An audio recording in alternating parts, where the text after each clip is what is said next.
but I'll just read a brief statement about it being recorded first. This council meeting is being filmed and the recording will be available on the council's website. The images and sound recording may also be used for training purposes within the council. Anybody speaking that does not wish to be filmed should make themselves known to the camera operator to my left. And just a reminder when speaking, which I did not do myself, to turn your microphone on, to remind myself. We'll just do council members introduce themselves. Councillor Warren. Councillor Sarah Warren, Councillor for Bath Avon North Ward and Cabinet Lead for Sustainable Bath and North East Somerset. Thank you, Sarah. Councillor Bourne. Hi, Councillor Alison Bourne, Councillor for Whitcomb and Lincoln Ward and Cabinet Lead for Adult Social Care and Public Health. Thank you, Alison. Councillor May. Good evening. I'm Paul May. I'm the Councillor for Pensford and Whitchurch Village in North East Somerset, part of Baines, and I'm the Cabinet Member for Children's Services. Thank you, Paul. Councillor McCabe. Hi, Councillor Matt McCabe. I'm the Councillor for Bath Avon South in North East Somerset, and I'm the Cabinet Member for Planning and Housing. Thank you, Matt. Councillor Hodge. Hello, good evening. I'm Lucy Hodge, Councillor Lucy Hodge. I'm local councillor for Lansdowne Ward and Cabinet Member for Sustainable Transport Delivery. Thank you, Lucy. Councillor Hurst. Thank you, Chair. I'm Joel Hurst. I'm Councillor for Odddown Ward on the south of Bath, and I'm the Cabinet Lead for Sustainable Transport Strategy.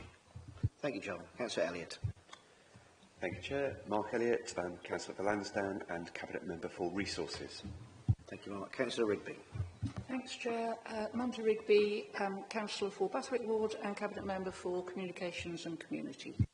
Thank you, Amanda. Just ask Democratic Services to read out the emergency evacuation procedure, please.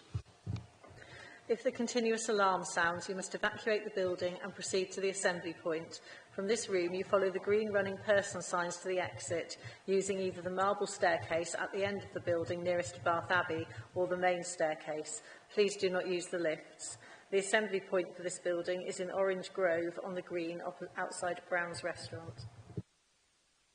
Thank you, Marie. Apologies for absence. We have one Councillor Roper, so we'll note that. Declarations of interest. There's been none declared. Are there any from the floor? None from the floor. Okay. Urgent business. Very quickly to thank Her Majesty the Queen for visiting Bath and North East Somerset today. Always an honour to have a member of the royal family in Baines. And also for those individuals, we have the world-leading and exciting new fashion museum project that's being done. You have an opportunity to do drop-in events across Bath and North East Somerset. There's one in Midsummer Norton Summer Fair, and this Saturday, and there's also drop-ins at the old post office as well. So I would encourage people to go along and have their say. Right, we'll move to questions from the public and councillors. There have been 16 questions from councillors and 24 questions from the public. Councillor Robin, you're here. Would you like a supplementary question to your questions? As Councillor Robin, yes, I'm more than happy to do that. Robin Moss, Councillor for Westfield. Thank you for the answers to questions. Looking at question 15, which is the one on, sorry, I'm juggling pages around, about local connection criteria for households joining the Home Search scheme. Thank you in the answer for pointing out the rural connections policy for smaller villages. Will the Cabinet Member consider adapting or changing that policy so that, because currently where there is a population of less than 3,000 people, the rural connection will apply. That at the moment means that Westfield, means Radstock, Poulton, Midsummer Norton, communities in those villages are not able to use that criteria. Could we look at adapting that policy to make sure that people in those communities can look to apply? Thank you for your question, Councillor Moss. Councillor McKay, would you want to reply? Would you be able to send me your chosen wording for the policy, and I will take that up with officers? Yes, thank you very much. Happy to. Thank you, Robin, rather than Councillor Robert. Yeah. Any other supplementaries? Because you're entitled to another one now. No, that's fine. I think the rest of mine I've got to wait 5 days. Okay, brilliant. Thank you very much. Okay, we'll move to statements, petitions from the public. Mr. Keir, welcome. You have 3 minutes to make your statement, and you can start whenever you're ready. Just press the microphone. Yeah.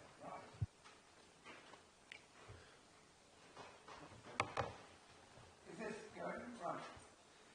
My name is Robin Kerr, and I represent the Bath Alliance for Transport and Public Realm. Oh, thank you. Right, I'll start again. My name is Robin Kerr, and I represent the Bath Alliance for Transport and Public Realm. The Alliance is an association of 21 major employers, institutions, businesses, housing providers, residents, public transport providers, universities and other Bath stakeholders who share a common goal of helping to resolve the city's transport problems. Alliance members are all signed up to our manifesto, which we have just updated. Last year, we carried out an informal audit of the Council's progress on transport and public realm issues against the manifesto and sent this to Cabinet members responsible for transport. We support your transport strategy, the Journey to Net Zero, including the removal of non-essential traffic from the centre. We concluded that there had been modest progress in a number of areas. The main exception is on the design and delivery of a new movement system that excludes most traffic from the centre. Unfortunately, this is central to the Alliance vision for Bath and probably the most important single element of the manifesto. The lack of a traffic movement plan has caused you difficulty with the Livable Neighbourhood programme, including the abandonment of the Camden Busgate scheme, which would have cut off an important local distributor road and displaced traffic into the centre. Therefore, we strongly urge you to publish proposals for a traffic movement plan as soon as possible before embarking on any more livable neighbourhoods. The other key transport issue on which progress has stalled is a park and ride, or similar to the east of Bath. Link and ride is an interesting concept, but to judge from the recent feasibility study, is not likely to be viable. Therefore, we urge you to revisit the issue of an eastern park and ride in conjunction with Wiltshire, which is the source of much of the heavy traffic coming into Bath from the east. After all, unless there is an alternative for drivers from the east, they will simply continue into the maelstrom of traffic on Bath-London Road, adding to the congestion and delay. What else can they do? We recognise that transport issues are difficult and your control limited, for instance over bus services, which are in serious need of improvement. However, one lever which is entirely within your control is car parking, and we urge you to reduce meter parking in the centre and so encourage the use of alternatives such as park and ride and bus and train services, and thus reduce car traffic. We welcome the new Transport Action Map, but as I'm sure you recognise, it does not constitute a transport plan. We very much hope you will develop the Journey to Net Zero into a fully fledged transport plan and take it forward. Our wonderful city desperately needs solutions to its many transport problems. Never forget, Bath is a World Heritage Site, a place of outstanding universal value to the whole of humanity. Let us make it truly worthy of that high objective. Thank you, Mr. Keir, for your statement. Move on to Rachel Lushon. Welcome. You have 3 minutes and start whenever you're ready. Good evening. I've come along this evening as a resident of Bath, simply to thank the Council and WECA for their combined efforts in installing the bike storage hangars across the city. E-bikes have really transformed the accessibility of cycling for residents in our hilly city. I'm one such convert, and I'm witnessing more and more people using this cheap and healthy mode of travel to get around Bath. People such as Jan and his little girl Lily, my neighbours who cycle to St Stephen's daily, they use the hangar on my street. Or Maddie, an occupational therapist at the RUH, who uses the Park Street hangar. They all live in top-floor flats and have been given the chance to rent a space and make cycling part of their daily commute. But residents who live in houses with gardens and garages may not fully appreciate the barriers to cycling faced by thousands of residents who live in street-fronting, multiple-occupancy dwellings. It isn't possible for these people who would like to cycle because their dwellings have no external storage areas, and due to fire regulations as tenants or leaseholders, they're prohibited from storing bikes in hallways or vaults. Secure street cycling hangars are essential, therefore, in allowing many residents in our city any option of cycling. I really hope that the residents who've objected so far to their installation and have struggled to accept these new additions to our streetscape can in time be more accepting and understand the need to provide communal facilities for flat dwellers who make up a big group in our city. One car-sized, dark green coloured metal hanger sitting on the road alongside cars very similar in size can play a vital role and help to transform our city and allow those who want to cycle rather than motor the opportunity to do so. Our streets are shared spaces which should reflect the needs of all users. Thank you very much, Rachel. Fully agree with that statement. Thank you. That concludes the statement section of the meeting. Members of the public may leave if you wish to leave, or you can stay for the rest of the meeting. We've got minutes of the previous meeting, which is the 20th of May. Can I invite somebody to move said minutes? Move. Can there be somebody second? All in favour? I shall sign them now. And they're there.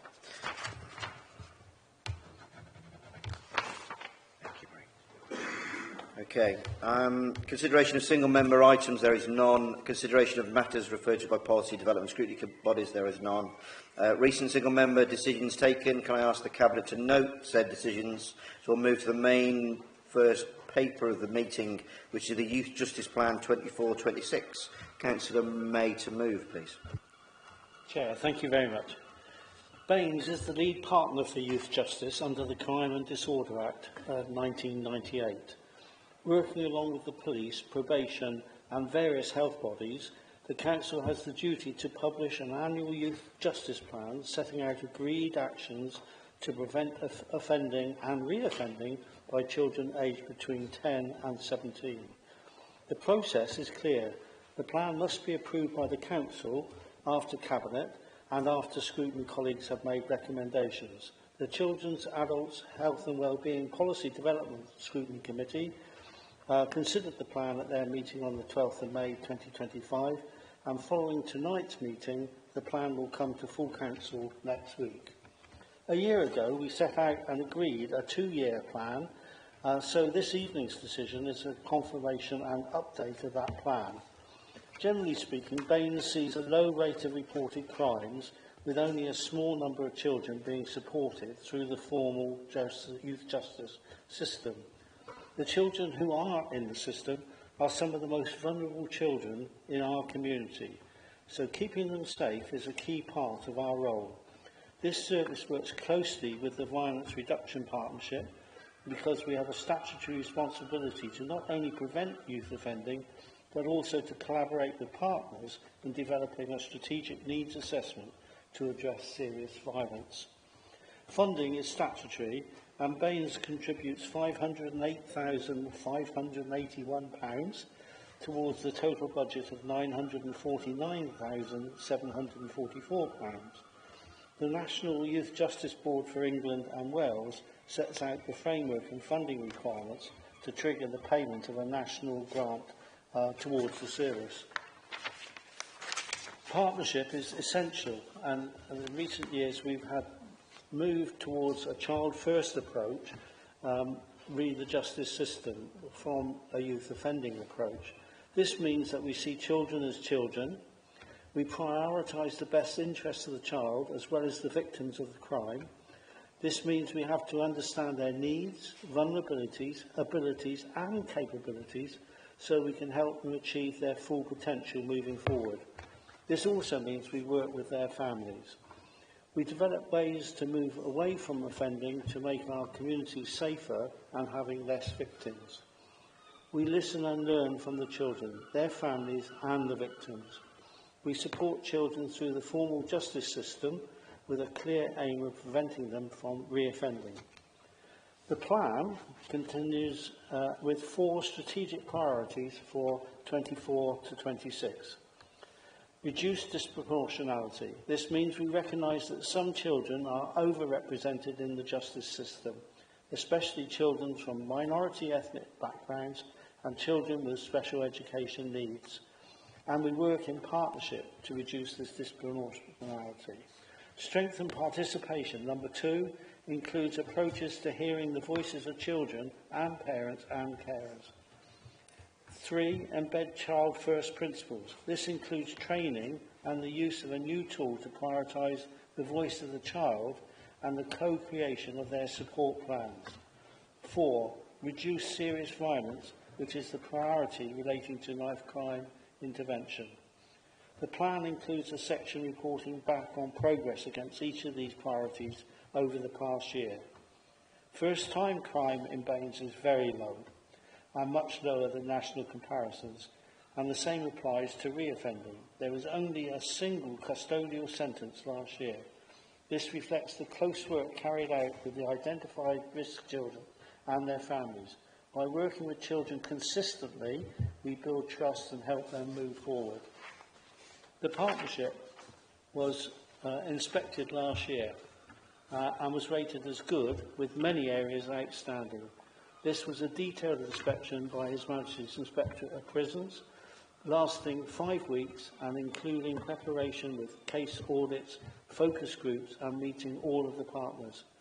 Outstanding was granted in 3 areas, 9 other areas were rated as good, and only 1, unfortunately, requires improvement, which was assessment of out-of-court disposals.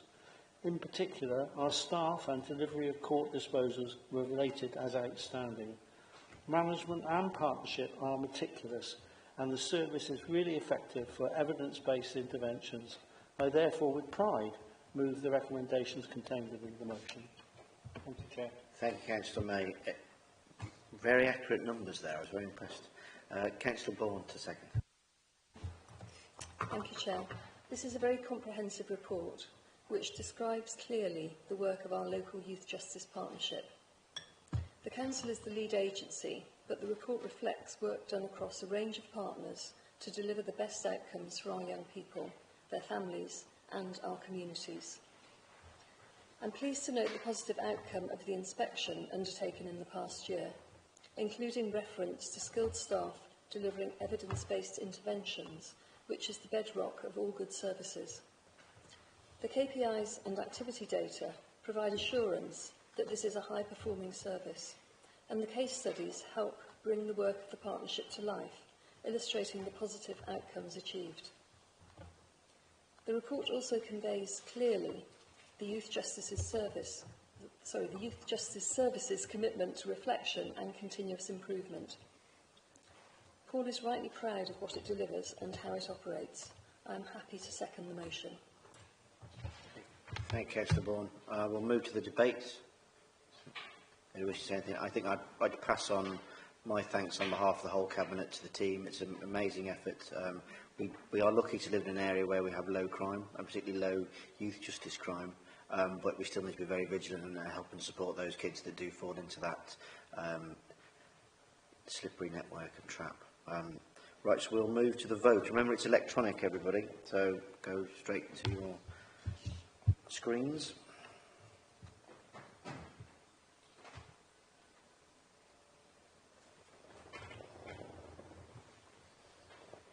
That is unanimous. We'll move on to item 13, Revenue and Capital Outturn Report for 24-25. Councillor Elliott to propose, please. Thank you, Chair. So this report presents the Council's final figures for the financial year, which ended in April. As I always point out when we talk about the budget, we actually mean 2 budgets, the revenue budget for ongoing costs and income and the capital budget for one-off income and spending on assets. Starting with the revenue budget, I'm delighted to say that the report identifies that after allowing for carry-forwards and transfers to and from reserves, the Council delivered an adverse revenue outturn position of just over £200,000 in 24-25, which is as close to imbalance as makes no difference for an organisation with an operational budget of over 400 million. It also represents an improvement of 770,000 from the position that was being reported in Q3. The very small £210,000 deficit will be funded from the revenue budget contingency reserve, which is what that reserve is there for. Whilst landing so close to on budget is a major achievement, we should also note that this covers an awful lot of variance underneath. The most glaring one, of course, being the 6.18 million overspend in children's services. We've rehearsed the issues around children's services many, many times, and we'll be noting them again in the Q1 monitoring report, so I don't intend to go over them again now, but I do want to commend all the council staff on the hard work in pulling together to increase income and tighten belts to help mitigate the enormous demand and cost pressures in children's services. Nothing can be more fundamental to a council's purpose than its work in protecting the most vulnerable children in our society. And the fact that we have continued to do that to a high standard and managed to balance the books is testament to the hard work of officers across the council. I do also want to highlight the council's effectiveness when it comes to savings and income generation delivery. We had budgeted for savings and income generation proposals of 16.42 million during the year, and a total of 12.6 million were delivered in full, and a further 2.78 million were mitigated through the savings contingency or income elsewhere in the service. So that left just over a million, or 6%, not delivered in year. That's a fantastic achievement and gives us confidence that the proposals set out for this year will be achieved just as effectively. The report also highlights the significant overspend in the Direct Schools grant. The Government have recently announced a further extension to the statutory override, so we don't have to include this deficit on our books. But quite rightly, in my view, as it's not of our this is quite right in my view, as it's not of our making, that deficit. But like virtually every other council in the country, we are working with the DfE on plans to bring it back in balance. And the quicker that central government release funds for us to get on with the 2 new schools on the old Culverhay site, the better. I also want to highlight that officers made a very good job of predicting our council tax and business rate income, with variances of just 0.04% and 0.3% respectively. On the capital side, in 24-25, the spend was just over 53 million against a budget of just over 70 million, i.e. about 75% spend, giving a variance of roughly 17.5 million. The variance mostly reflects delivery of projects moving into future financial periods. Of this variance, just over 16 million is requested for carry forward to 25-26 to cover rephased costs of capital projects. The balance of about 1.25 million represents net underspends that are removed from the capital programme. I'm pleased to see the gap between the capital budget and the actual spend reducing over time, as this indicates a much better grip on our capital programming. So overall, this is a really good news story. Council balances budget isn't a headline I expect any local paper or website finds very exciting. But in the current climate, we cannot underestimate the hard work, diligence and commitment required to make it happen. I'm very happy to move the recommendations in sections 2.1 to 2.8 of the report. Thank you, Councillor. Councillor Warren to second, please. Yes. So I would also like to congratulate the team for the incredible job they've done achieving a near balanced revenue position at year end. It's been an enormously challenging job at a time when funding provided by government for children's services in particular, an entirely demand-led service continues to fall short. It is an absolutely fantastic reflection on the work of Councillor Elliott and the officer team. It is going to be so important, both in terms of the welfare of some of our most vulnerable children who will otherwise travel out of county to school, but also in terms of the additional control it will give us over our budgets when we can build those schools that Councillor Elliott mentioned. I'm therefore delighted to second the recommendations as set out in the report. Thank you, Councillor Warren. We'll move to the debate. Yes, Councillor May. Thank you, Chair. A very small point, really, but very, very important.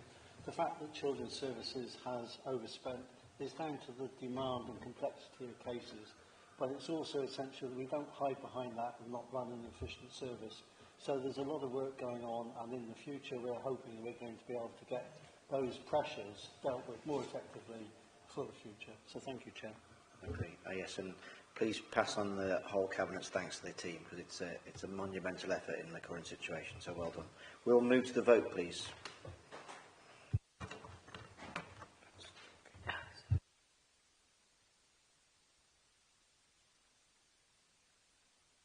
We will move to item 14, Revenue and Capital Budget Monitoring. Councillor Elliott to move again, please. Yep.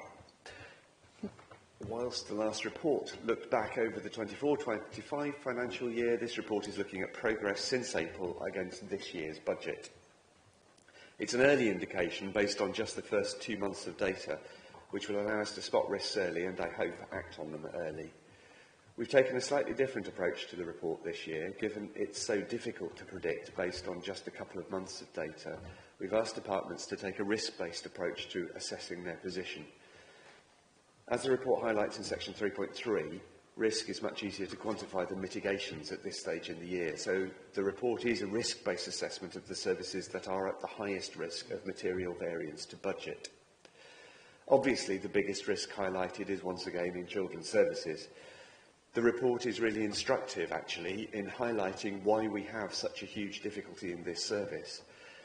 8 new residential placements towards the end of last financial year, just 8, resulted in a 2.7 million pressure on the department, and that pressure rolled forward into this year. Since the financial year started, an additional 4 placements have been needed, increasing the pressure by another 1.5 million, and there is potential for another 4 placements being needed, with a further estimated 1.5 million risk. So we're reporting a potential 4 to 8 million extra pressure in children's services on top of the 4 million increase we put into that budget for this year. I'll just let that sink in with everyone for a minute. 4 to 8 million extra pressure this year. On the upside, home-to-school transport, which caused such a huge pressure last year, is currently not showing any additional risk. It's likely that we won't properly understand the full demand until the autumn, so we should give that a guarded welcome at the moment, but if it remains the case, it would be very good news. There are material risks in other areas. Notably, whilst the Roman Baths continue to perform brilliantly, it seems unlikely that visitor numbers will reach the budgeted 1.1 million visitors. Across the country, sites with high numbers of international visitors are seeing slightly lower numbers than predicted. Obviously, the summer period is pretty crucial to Bath visitor numbers, so we should have a clearer picture by the time the Q2 estimates are produced in the autumn. On the savings side, we're showing nearly 10 million of the budgeted 14 million of savings is already delivered, which is great news, but that does leave another 4 million to achieve with the rest of the year, which presents another material risk at this stage. The good news is that we predicted that we might see these kinds of pressures when we set the budget, and you'll remember that we put aside a large contingency to cover these levels of overspend. So section 3.7 to 3.10 sets out the fact that at this stage, when taking our contingencies into account, the overall risk exposure at this point is around £1.6 million. This kind of planning gives us a really early view of the kind of extra work we need to do during the year to make sure that this year, as in previous years, we land a balanced budget by next April. So in conclusion, whilst the report obviously sets out that in line with councils across the country, we continue to see a very, very difficult financial outlook, we are well prepared to manage the situation, and I'm happy to move the recommendations in sections 2.1 to 2.4. Thank you, Councillor Elliott. Councillor McCabe to second, please. Thank you, Chair. This Liberal Democrat administration has been fiscally responsible with our taxpayers' money, but what does fiscal responsibility look like? Well, I would suggest that quarterly, and in this case very early budgetary monitoring, is absolutely key, and this is what this report does.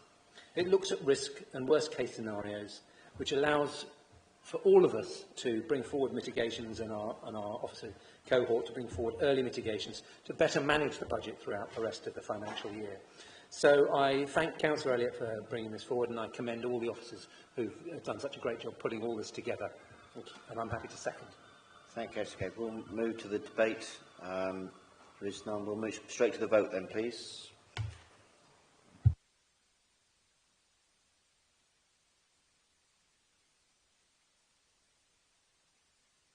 Unanimous. We'll move to the final item of the evening, which is the Treasury Management Action Report 24-25, please. Me again. Apologies for the sound of my voice continuing. My final report of the evening, which will be shorter, is the Treasury Management Report for the last financial year, which sets out the Council's performance with regard to its investments and its borrowing. I'm happy to say that, as usual, our Treasury Management performance is very good. It's easy to be complacent about this, as our Treasury management performance is always very good, but I want to pay tribute again to the careful and professional way officers manage the investments and the borrowing undertaken by the Council. At the end of the year, our borrowing was at 275.7 million and our investments were at 32.6 million. We're within the approved limits set out in our Treasury management strategy, which you can see in Appendix 1. The average rate of return on operational investments was 4.96%, just above the benchmark rate of 4.84%, and our strategic investments returned 4.25%, exactly in line with the budgeted return. Interest rates were higher for longer than expected, and along with capital spend reprofiling, that meant our interest and capital financing costs were just over £1 million under budget, which contributed to alleviating the pressure in the revenue budget that we talked about earlier.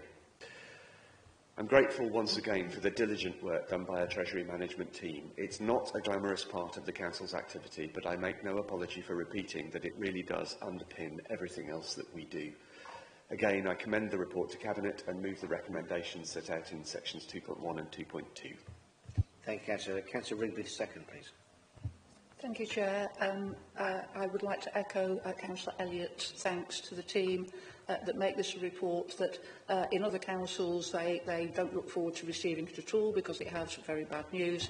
We are absolutely spot on in how we do our Treasury management. The team is very much to be commended and I take great pleasure in seconding this item. Thank you, Councillor Rigby. We'll move to the debate. We'll move straight to the vote, please.